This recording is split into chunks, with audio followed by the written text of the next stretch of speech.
अस्सलाम वालेकुम दोस्तों, this is Kashif Shahzad and aisles with Kashif पे आप मेरी वीडियोस देखते हैं आइल्स से रिलेटेड, चाहे वो लिसनिंग हो, रीडिंग हो, राइटिंग हो या स्पीकिंग हो।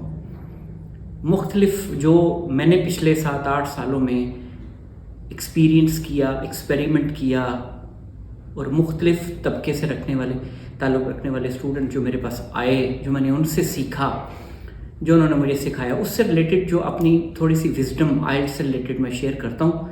आप लोग उसको देखते हैं, आप लोगों का शुक्रिया। आप कमेंट्स करते हैं, मुख्तलिफ टॉपिक सजेस्ट करते हैं। कल ही मुझे टॉपिक एक कमेंट में मिला, एक स्टूडेंट का कमेंट आया हुआ था कि सर मैं आइल्स का टाइम मैनेज नहीं कर पाता रीडिंग का। बहुत से लोगों को रीडिंग में प्रॉब्लम है और मैं इंशाल्लाह रीडिंग पे इतनी वीडियोस बनाऊंगा कि आप खुद हैरान रह जाएंगे आप लोग, कि इतनी रीडिंग करवाऊंगा आप लोगों से। If you follow me, if you से व्हाट आई डू, कि आपकी रीडिंग बहुत अच्छी हो जाएगी अगर आप मेरी रीडिंग की इंस्ट्रक्शन फॉलो करें। तो आज का टॉपिक है कि आइल्स में रीडिंग में जो है टाइम को कैसे मैनेज किया जाए। It's a hell of a task. आपको 60 मिनट्स दिए जाते हैं और आपने 3500 वर्ड्स अप्रॉक्सीमेटली ना सिर्फ उनको पढ़ना है बल्कि समझना है, और उनके 40 क्वेश्चंस हैं, और वो भी डिफ़िकल्ट टाइप्स, मैनी टाइप्स आपने आंसर करना है। ऑलमोस्ट वन पैसेज 800 से 1000 वर्ड्स का होता है। कई लोग ये कहते हैं जी हम पैसेज पूरा पढ़ लें फिर हम क्वेश्चंस के आंसर दें, तब भी टाइम मैनेज नहीं होता। कई लोग सिर्फ क्वेश्चंस को लेके पैसेज की तरफ आते हैं, फिर भी उनसे टाइम मैनेज नहीं होता। अच्छा, ये याद रखिएगा कि कभी भी जब आप रीडिंग स्टार्ट करें ना, आइल्स रीडिंग, तो फ़ौरन टाइमर नहीं लगाना, आपने टाइम मैनेजमेंट नहीं देखनी। पहले आपने अंडरस्टैंडिंग डेवलप करनी है। मैंने ऑलरेडी अपनी रीडिंग की वीडियोस में बताया है कि आप पहले वोकैबलरी निकालते हैं, अपनी रीडिंग की एबिलिटी डेवलप करते हैं, को 5-6 पैसेजेस कर लें ताकि आपकी रीडिंग और समराइजिंग की एबिलिटी डेवलप हो जाए। उसके बाद आप क्वेश्चन आंसर पे जाएं और डिफरेंट एक्टिविटीज़ अलहदा करें। फिलिंग द ब्लैंक्स पहले करें, ट्रू फॉल्स करें, लिस्ट ऑफ हेडिंग करें, मैचिंग हेडिंग करें। फिर आप पूरा टेस्ट ना करें, पैसेज करना शुरू करें। सबसे पहले जो आपको टाइम मैनेज करने का तरीका है कि आप जब सारी एक्टिविटीज़ कर लें तो एक पैसेज कर लें पूरा, जिसमें 13 क्वेश्चंस हैं। फिर देखें आपको टाइम कितना लगता है, 15 मिनट, 20 मिनट, 25 मिनट। उसको आहिस्ता आहिस्ता रिड्यूस करें, क्योंकि पूरा टेस्ट बार बार करना जो है वो थोड़ा मुश्किल होता है। आप स्टार्ट पैसेज से करें, फिर आप अगले दिन एक पूरा टेस्ट करें, देखिए कितने दिन में होता है। आपको वेबसाइट मैंने बता दी है, पोर्टल मैंने बता दी है जहाँ पे रीडिंग की प्रैक्टिस करनी है। आप एक पैसेज करके देखें, एक टेस्ट करके देखें। 20 मिनट लगते हैं, 25 लगते हैं, 30 लगते हैं, या टेस्ट को आपको 1.5 घंटा लगता है, कोई बात नहीं। आप पहले अंडरस्टैंडिंग डेवलप करें रीडिंग की।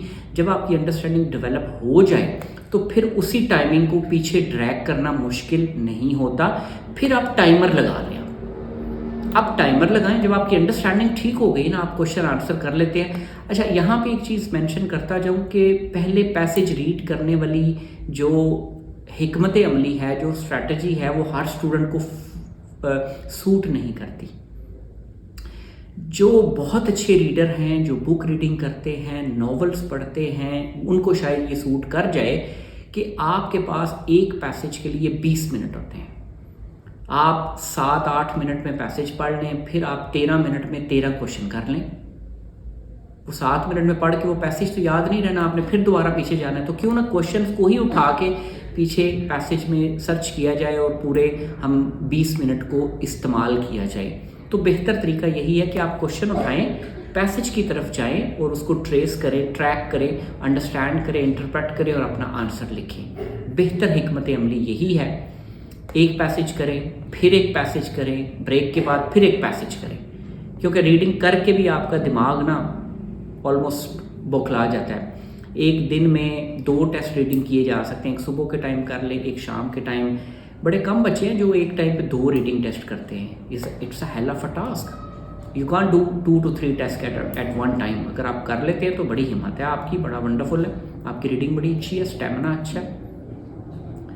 तो बात यह है कि पहले आप एक पैसेज करें, 13 क्वेश्चन करें, फिर देखें कितना टाइम लगता है, 25 मिनट लगते हैं, 30 लगते हैं। उसको आहिस्ता आहिस्ता डिक्रीज करें टाइम को। आपको रिकमेंडेड ये है कि आप पहला पैसेज 15 मिनट में करें, दूसरा 20 में करें और तीसरे के लिए 25 मिनट स्पेंड करें। और आप एक्चुअल टेस्ट में जाने से पहले एक पूरा रीडिंग का टेस्ट करके जाएं। इतनी प्रैक्टिस की हो, आपने 10-15 टेस्ट किए हों। मैंने बहुत से लोग देखे हैं जो पहले 2 पैसेजेस बड़े इजीली कर लेते हैं, तीसरे में जाकर ठुस हो जाते हैं। क्यों? तीसरा पैसेज एक तो मुश्किल भी होता है और आपकी हिम्मत और हौसला भी जवाब दे जाता है, वहाँ तक मोटिवेशन भी डाउन हो जाती है। सो आपको ये, जब तक आप प्रैक्टिस नहीं करेंगे ना उसकी, पहले, दूसरे, तीसरे पैसेज की इकट्ठे, पहले अलग-अलग करें, बगैर टाइम के करें, फिर टाइमर लगा के करें। यूं आपका टाइमर आहिस्ता आहिस्ता डिक्रीज होता जाएगा। यहाँ पे तो हम लोग इसी तरह करवाते हैं, अपने बच्चों को मोटिवेट भी करते हैं। अब अकेले आप कर रहे हैं तो फिर मोटिवेशन का जिम्मा आपके अपने ज़िम्मे है कि आपने कैसे अपने आप को मोटिवेट रखना है, सेल्फ ऑर्गेनाइज्ड रखना है, तो तब आप ये रीडिंग कर सकेंगे। So the main task, the main crux of this video is कि पहले बगैर टाइम के करें, 1 पैसेज, 2 पैसेज, 3 पैसेज, अपनी अंडरस्टैंडिंग डेवलप करें। जब वो हो जाए फिर टाइम का आप उसको लगवा लें, टाइम बार लगवा लें, फिर टाइमर ऑन करें, 20 मिनट का टाइमर ऑन करें और 1 पैसेज करके दिखाएं 20 में। 18 मिनट का टाइमर लगा लें, फिर पैसेज ऑन करें। आपने वो स्पोर्ट्स कोच को देखा होगा, चक दे इंडिया भी मूवी है, उसमें टाइमर लगा के आपकी ट्रेनिंग और प्रैक्टिस करवाता है कोच आपको। तो यहाँ पे भी हमारी कोशिश ये होती है कि बच्चों को टाइम के ज़रिए प्रैक्टिस करवाई जाए। तो इस तरह आप रीडिंग में अपने टाइम को मैनेज कर सकते हैं। इंशाल्लाह अगली वीडियो के साथ आपकी खिदमत में दोबारा हाजिर होंगे आइल्स विद काशिफ पे। देखते रहिएगा, कीप इन टच और दुआओं में याद रखिएगा। बहुत शुक्रिया आपका वीडियो देखने का। Thank you very much.